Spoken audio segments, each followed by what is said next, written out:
UFC 291 goes down this Saturday night. We are back in Salt Lake City for the BMF title.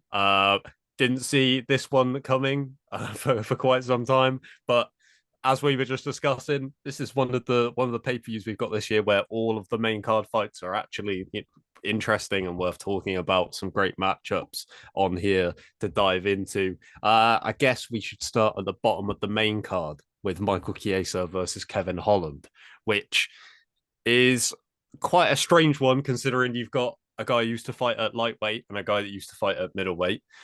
And yet I keep flip-flopping on how I think this fight is going to go. I can see it going really well for either guy. Is that how you see it as well? Yeah, but I genuinely think Kevin Holland fights usually go that way. It's like he's either in it Yeah. or he totally isn't, and he kind of just doesn't turn up. I think with the case of this kind of the age as he passed his prime, and like Holland's obviously down a welterweight. I imagine he'll kind of have that. I wouldn't even say size because he's a big guy, and I think he's really filled into this 170 frame. I think he'll have the power advantage, and he always struggles with like traditional wrestlers. I don't know if Chiesa has the wrestling chops. Obviously, a talented grappler, but is he gonna be able to keep him there? And then on the feet, I think Holland will have an advantage. But Holland fights are always a weird one. It's like you just kind of never know what to expect with it, really. Yeah, the thing that worries me is Kevin Holland. I mean, you saw it in the Wonder Boy fight where he was like, "I'm not going to take him down, even though I've got one arm." Like he wants to put on a good fight, and I Yeah. don't think Michael Chiesa cares about that at all. And that's what would worry me if I was a Kevin Holland fan. Of like, I can very much see the possibility of it being a boring fight. The highlights are Kevin Holland talking to the crowd, talking to Chiesa, and then Chiesa wins a decision, and we just move on to the rest of the fights. Like I can see that being a pretty high possibility of one of those frustrating ones where people are like, "Why does Kevin Holland care more about being entertaining than fighting?" And Chiesa is not that kind of guy. No. Yeah. I mean, I will say with all the fights on the main card, this definitely has I think the is most likely to be the stinker of the main card. So hopefully get it out of the way. But I mean, I don't know. Holland fights, they can be entertaining, and he does. I mean, I suppose him talking to the crowd when in a boring fight is better than him not talking in a boring fight. So at least there'll be some entertainment there. Yeah, I agree. Are you picking who are you siding with in this? I think I'm leaning towards Chiesa more because of what we just said. I feel like I can see Holland just kind of getting distracted and maybe I don't know. It's the grappling style that he always struggles with, and Yeah. like I said, Chiesa isn't going to be worried about uh playing a game with Holland. Like if Kevin Holland went into this fight like the Wonder Boy one and was like, let's not shoot takedowns, I guarantee Chiesa would shoot a takedown in 15 seconds. Like Yeah. I can just see that playing out. Like honestly, my heart goes, oh, Kevin Holland is the more, explosive guy. It's the more fun outcome, maybe. But I think Chase he's so experienced now. He's been doing this a long, long time. So it's like, yeah, he may not have necessarily the elite level wrestling, but I think the basics will maybe come. I could see them coming back to Holland, just simple stuff up against the cage. It's just the basics will get it done, and rather than these crazy moments of Kevin Holland. So yeah, I probably am favoring Chiesa, but I could see it. I could see it ending in so many different ways. Yeah. Yeah, Chiesa's a weird one. I feel like he's always been a guy that is like if you look at his skill set, he is much better than he actually performs. Yeah, And Kevin Holland in a similar vein is like, well, he is really good, but his skill set is very strange and it, like you said, very hot and cold as to what you're going to get. Um, Fortunately, if that fight is boring, you've got a fight up next, which I don't feel like there is any doubt of what we are going to get because Tony Ferguson and Bobby Green both fight in somewhat similar fashion of high output and styling on their opponents with various things and taunting each other. So I expect Tony Ferguson to Bob versus Bobby Green to be a great fight. My issue with this is I find Tony Ferguson fights impossible to predict because even though he has lost 5 in a row, I think it is now, I don't think he's looked bad in some of them until they've gone badly at certain points. And so I just don't know where we're at with Tony Ferguson anymore. Don't get me wrong, if it was him versus like Dan Hooker, I'm not going to pick Tony Ferguson, but I feel like Bobby Green's style could play into this version of Ferguson where he might just have enough to still threaten him with things and catch him in like a submission or a crazy elbow that cuts him open, something like that, you know? Yeah, definitely. Like as you were saying, like Ferguson looked like he looked good against Chandler Yeah. until it went terribly wrong. But it's like Chandler's an elite level lightweight. Bobby Green is 36 now. He's good, don't get me wrong, and he will beat a lot of, up and comers, and he's probably out on that kind of top 20 kind of level, but he's not an elite lightweight, And I've seen the betting lines have gone way like they've skewed a lot since they first opened. I think a lot of people are on Green, and I think you say it could be a fun one. I also think if you're a Tony Ferguson fan, it has all the makings of being a kind of a depressing night. I think Tony, he's not looked bad, but the age is definitely catching up to him in this one. As you say, it's always hard to predict. You can't really bet against him. I think he'll be in it and he'll give it his all, but I think that in the Diaz fight, he just looked really old, and it was just a bit of a shame. And I just hope he doesn't. I hope nothing bad bad happens to him in this one. Yeah, I'm the exact same. Like full disclaimer of why I find this fight so difficult to predict. Tony Ferguson is my favorite fighter ever to watch. I love Tony Ferguson, and the Chandler fight was like that's really tough to take. But he looked good. All right, maybe there's some life in this. And then the Nate Diaz fight was where I was like, no, this you can look good all you want for like 5-10 minutes, but when the fight just slips away over and over, it's like, well, then this can't continue. I am a bit worried that Bobby Green is just going to be too fast for him and beat him to every punch. The good thing, like I said, if you're a Tony Ferguson fan, Bobby Green will play the game with him that he Yeah, wants to play. My problem is Tony Ferguson a few years ago would have absolutely destroyed Bobby Green with his output. And I just don't know if he has it in him now to trade with a guy that's as fast as Bobby Green is. And like you said, I think it might be a bit of that Diaz case where it's like we see that as much as we all love watching El Kukui fight, it's not the same El Kukui anymore. yeah, for That's sure. And I think scary. Diaz didn't look great in that fight either, and that's what I got to remember. No. Diaz looked old as well, and Green's not. He's not. I mean, he's old, but he's not showed signs of significantly slowing down. Obviously, it can happen. We see it time and time again. People just seem to fall off a cliff once they get to a certain age, and he's had a lot of fights. But let's just hope it goes to a decision and no one gets too badly too badly hurt. Yeah, I'm holding out that the Tony Ferguson of old might be able to wrap up a Yeah, submission in one of those crazy exchanges because that shouldn't have gone at least. yeah, But yeah, I think the most likely outcome is Bobby Green just boxing his head off for 15 minutes and hopefully we get a good fight out of it at least. And I really hope that win or lose, this is the last time we see Tony Ferguson in the UFC. But yeah, absolutely. who knows? Two guys that I mean, they've been matched before. Frankly, if they'd already had their first fight, I'd be happy with seeing it again anyway, because Stephen Wonderboy Thompson and Michelle Pereira are two of the most exciting strikers to watch for very, very different reasons. Like Wonderboy Thompson, from a technical standpoint, is one of the best strikers we've ever seen in MMA. Some of his performances, the Kevin Holland one, which he took a fair bit of damage in that fight, but still a striking clinic from him. And Michelle Pereira is one of the strangest people to watch in MMA, especially at high level. I can't. I looked at their recent runs before jumping on, and I kind of can't believe that Michelle Pereira is on the win streak that he is as the fighter that Yeah, he is.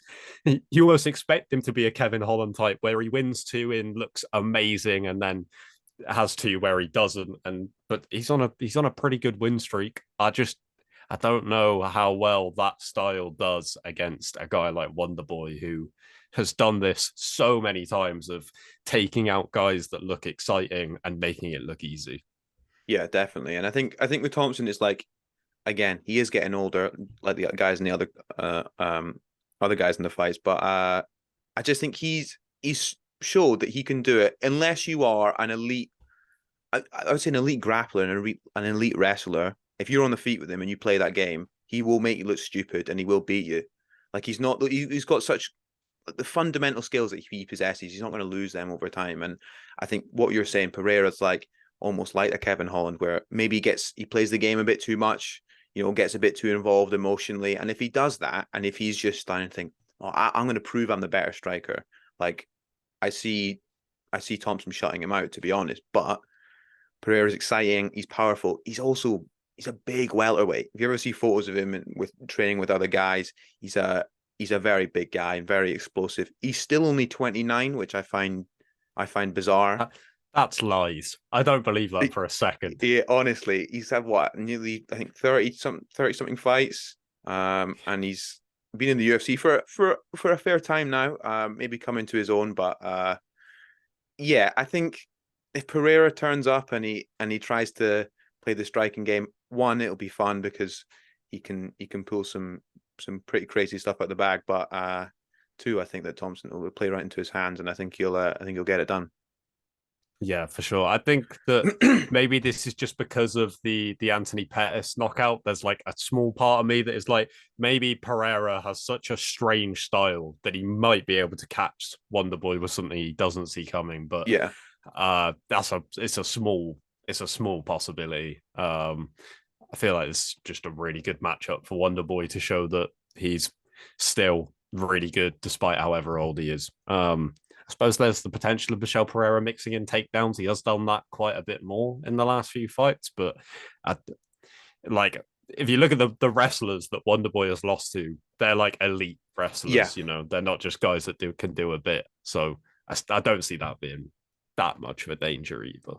yeah. But Pereira's obviously he's made a career out of being quite a flashy, fun guy, but he could also see this. I could get into the top 10 now. I could maybe, Thompson's ranked 7. I don't know if he'd get straight to 7, but he'd definitely get in the top 10. So you think, well, maybe I'm just going to try and hold him down, hold him against the fence, land some knees, trying to make it boring. But I do think it will be a fun one. For sure. This is a strange transition to go from talking about a striker like Michel Pereira to talking about the second Pereira on this main card, Alex Pereira, who is completely different in terms of Michel Pereira loses fights because his output is too crazy, and Alex Pereira wins fights by his output being really minimal. And yet I would watch Alex Pereira fight every day if I could. He's, of course, going up to light heavyweight to face Jan Blachowicz after his loss to Israel Adesanya, looking to do something that Izzy couldn't do, move up to light heavyweight and beat Jan. As mentioned, we've seen Jan do this before and kind of upset what everyone thought was going to happen. I was thinking about this earlier, right? I was writing an article on Derek Lewis and talking about the whole thing around Derek Lewis of him being the most successful MMA fighter to not do MMA, right? and I thought about it and I was like, you know what? I have a similar thing with Alex Pereira where if it was anybody else but Alex Pereira, I go, Jan Blachowicz is so much better when you look at MMA as a whole. And yet I don't know if it matters. Like, do you get what I Yeah, mean? no, 100%. He's just because I think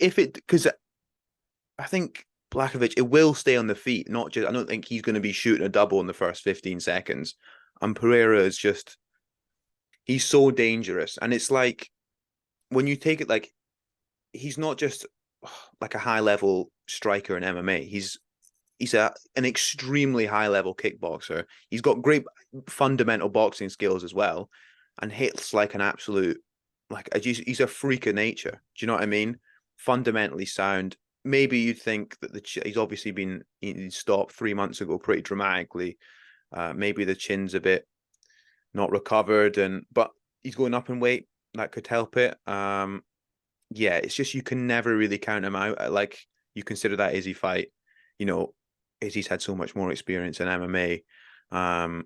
He was losing and then just lands that left hook. He's just, and as you're saying, I could watch him hit pads all day. He's just Yeah. he's so good to watch. Blachowicz. I mean, Pereira's obviously struggled with the grappling, but I think, are we reading into that too much? It was only a round. It wasn't like he was submitted, and it's not like happened a huge amount. I know he's lost in submission earlier on in his career, but you could be reading into it too much. But Jan, I don't even think there'll be a huge size disparity here either, really. But Jan will possess the better grappling and better overall skills, but Pereira is just so dangerous. I need to ask. Obviously, there was the light heavyweights titles vacant. Did you think that the vacant title should have gone here, or? Hmm.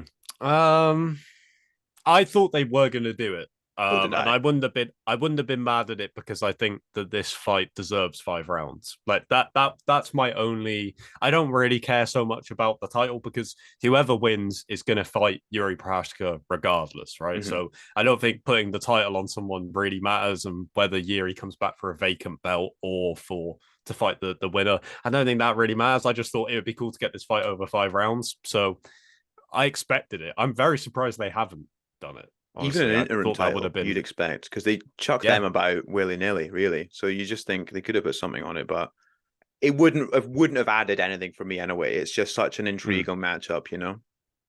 yeah, for sure. Like as I was saying, every time I think about this fight, I can come up with so many reasons for why I think Jan Blachowicz is going to win, and it always comes down to yeah, but I think Alex Pereira might just knock him out. Like, Yeah, and the stupid thing is, even I think that Jan Blachowicz will absolutely dominate this fight if he did go into the fight and just shoot for a takedown. But he isn't that kind of guy. Like he would have done that against Izzy if he was, but he yeah, didn't. He was like, I'm going to test myself and shoot for takedowns when I see them instead of just like bull rushing at it. yeah, Um, but even in the striking, I'm like, well, Izzy caught Alex Pereira because he stands flat footed when he throws. And if Jan just times a counter, which he's been so good at doing throughout his whole career, he might be able to put Pereira out.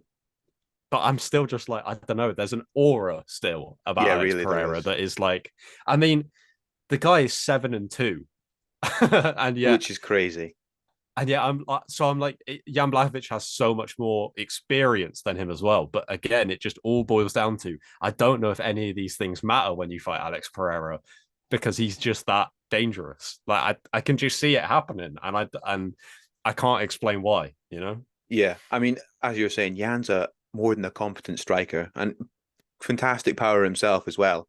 I just see with this one, I think it's either going to be one of two ways. It's either going to be, I think it's going to be dominant on either side. Do you know what I mean? I think it's not going to be a close split decision. This one, I think, No. Jan will dominate using well, not dominate. He'll use his grappling to have a decisive victory.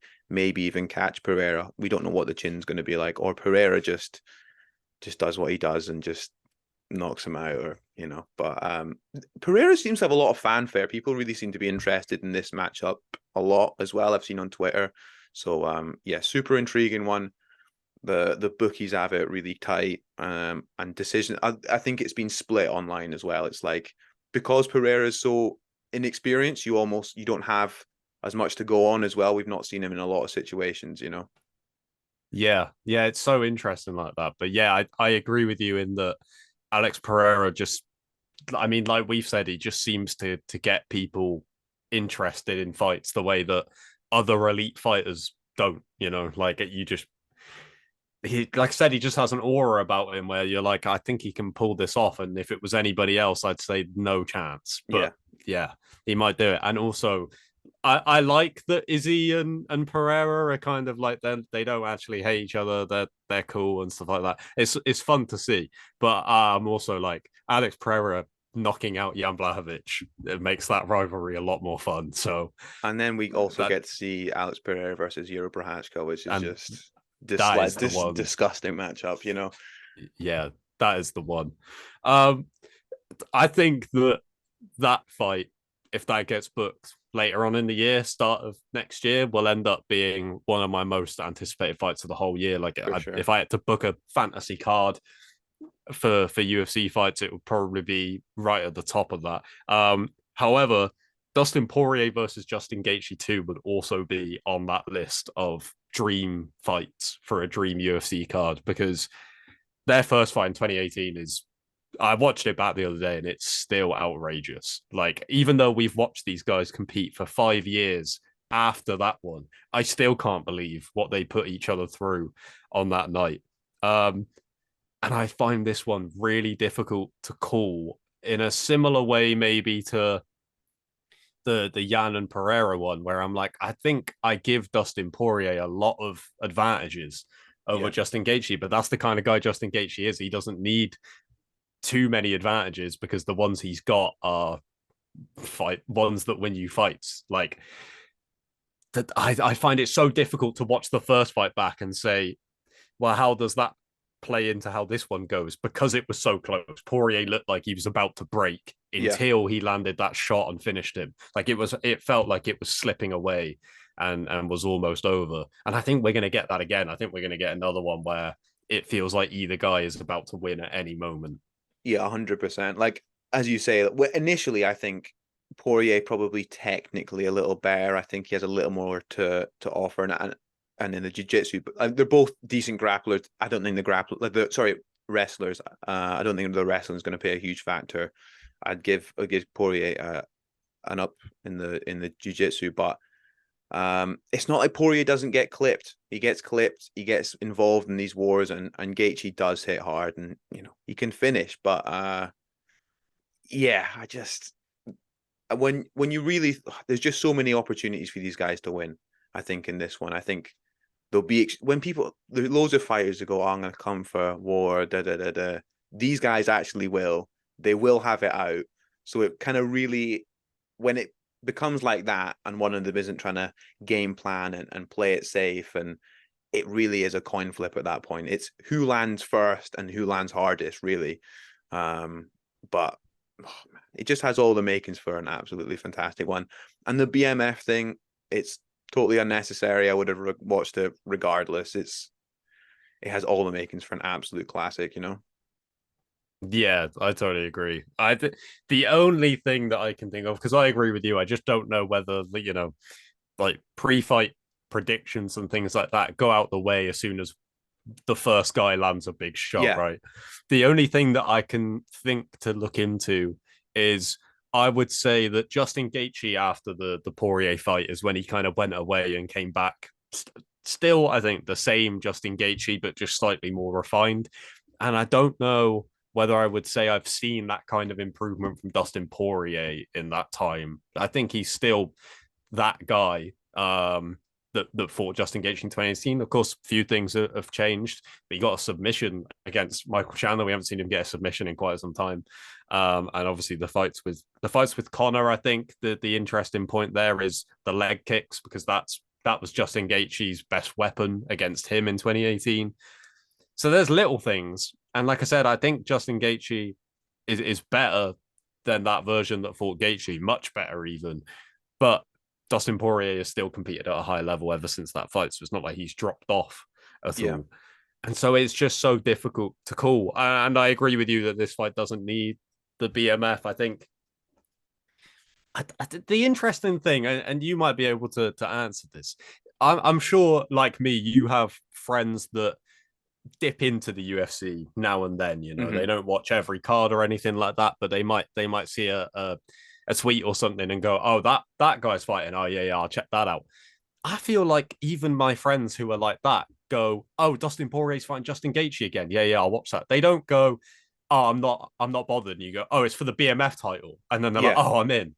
I don't understand that. I think it's But like I think it's an old school kind of combat sports thing is you need to have something on the line.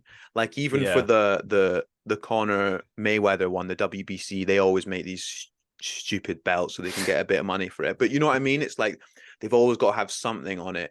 So they've decided to do that. But then it's like I feel like they treat the audience like idiots, like, oh, but look at this shiny thing that they fight for as well. It's like we don't need that. We've already seen the first fight. We can see what these guys can do.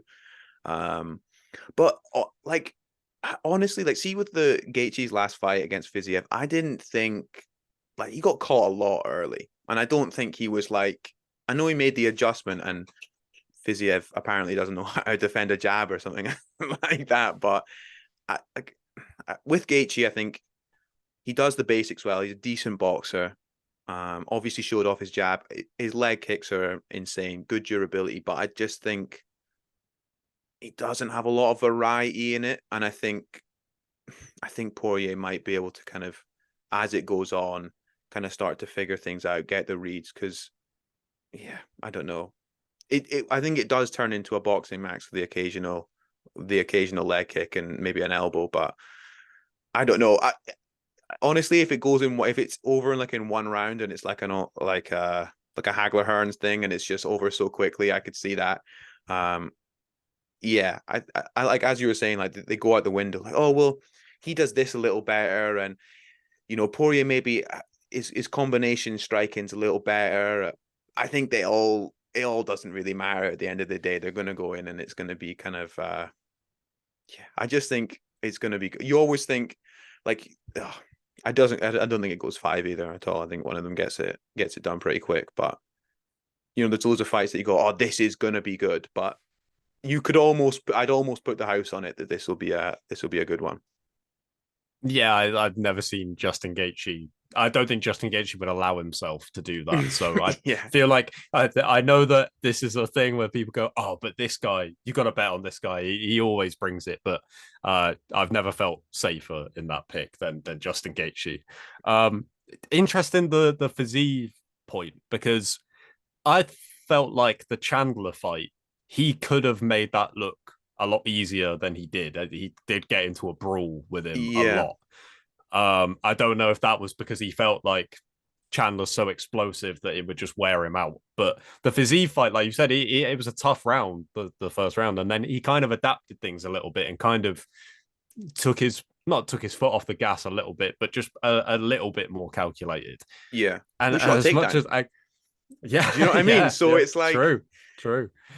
Yeah, but like you said originally, with the whole predictions and game plans and stuff just go out the window. I'm like, will he fight like that if Poirier catches him? I don't think so. I think he's just going to start throwing. And yeah, so it's like you can't even take into account their recent fights of like, it's like Poirier had a war with Chandler and then he was like, I could probably just like grapple with him a little bit and see how that yeah, goes. And I can't see him doing that with Justin Gaethje. There's just something about Gaethje fights that bring that out of people where it's yeah, like, no, this is it. I'm gonna have to. And Poirier's been there before. He knows that he can do it, but he had to walk through hell to get that win last time out. But I don't know. Hearing Poirier speak this week, I was like, okay, no, this is gonna be another war, because yeah, he's not saying anything other than I had to go through hell to get it last time. I'll do it again. So bring it on. Like, yeah. it's gonna be so good. It's going to be fantastic. And I will add, Errol Spence versus Terence Crawford is also on. I hope that they kind of split the times, but what a night! I mean, really, what a night for fights and stuff like that. So yeah, should Yeah, be a it'd be good one. interesting to see, because the last time the BMF was on the line was when Canelo had to sit in his dressing room and wait for the Yeah, fight to end. So I can't see them making Terence Crawford and Errol Spence, but they make Canelo wait. So if they yeah, can make Canelo wait, they can make anyone wait. So we'll see. But if those are both on at the same time, that's gonna be difficult. I can't concentrate on one of the biggest technical boxing matches in the last decade whilst yeah. Poirier and Gaethje are throwing hands like two people in a car park. Like that's gonna be so difficult. But what a night, like you said, that to have both of those potentially on at the same time, ridiculous. Couldn't ask for more. Yeah, can't wait. Enjoy the fights, of course. Thank you for joining me, mate, to have this chat about the card. It should be an absolute banger, and I can't wait to see Alex Pereira versus Jan Blachowicz. That's going to be sick. Yeah. Such a good card. What's your pick fight of the night? I just remember we got the BMF main event. Never mind. Silly question. No point. Silly question. Sweet. I just end the edit there then. Cool.